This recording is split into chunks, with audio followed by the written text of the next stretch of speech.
Yelmar Məmmədov 28 iyun 1958-ci ildə Qubadlı şəhərinin Aşağı Mollu kəndində kolxozçu İspəndiyar kişinin ailəsində dünyaya gəlib.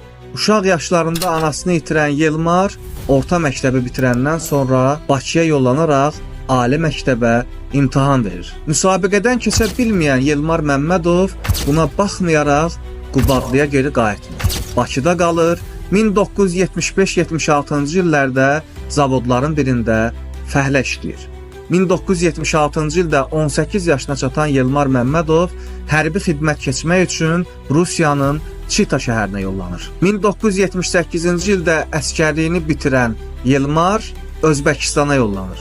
Daha doğrusu Özbəkistanın Daşkənd şəhərinə və bir müddət də burada fəhlə işləyir. O, həm də 1983-cü ildə Daşkənddə Ali Milis Məktəbində təhsil almağa başlayır. Burada təhsilini bitirdikdən sonra Moskvada Ümumİttifaq Ali Hüquq Məktəbinin qiyabi şöbəsinə daxil olur.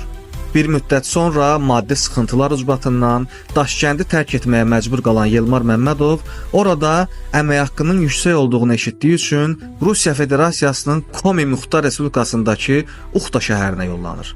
Yelmar bəy Uxta şəhərinə gəldikdən sonra burada neft kəşfiyyatı idarəsində əvvəlcə fəhlə, sonra usta və mühəndis kimi işləməyə başlayır. Öz işgüzarlığı ilə seçilən Yelmar bəy işlədiyi idarədə bir müddət sonra şöbə rəisi və baş mühəndisin müavini kimi fəaliyyət göstərir. 1988-ci ildə sahibkarlıq haqqında çıxan qanun Yelmar bəyin ürəyincə olur və o tez bu fürsətdən yararlanmağa çalışır. Əvvəlcə lazımi yerlərə müraciət eləyir və daha sonra 4 nəfərlik Trut kooperativini açır. İlk işə bir zavodun damını örtməklə başlayırlar. Yelmar bəy ilk qazancı ilə özünə yeni avadanlıqlar alır. Əlavə işçi qüvvəsi toplayır.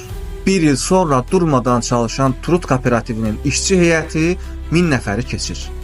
Bundan əlavə də müxtəlif iqtisadi işlər görən Yelmar Məmmədov biznes sahəsində çox böyük uğurlara imza atır. Bir müddət sonra Komi Respublikasının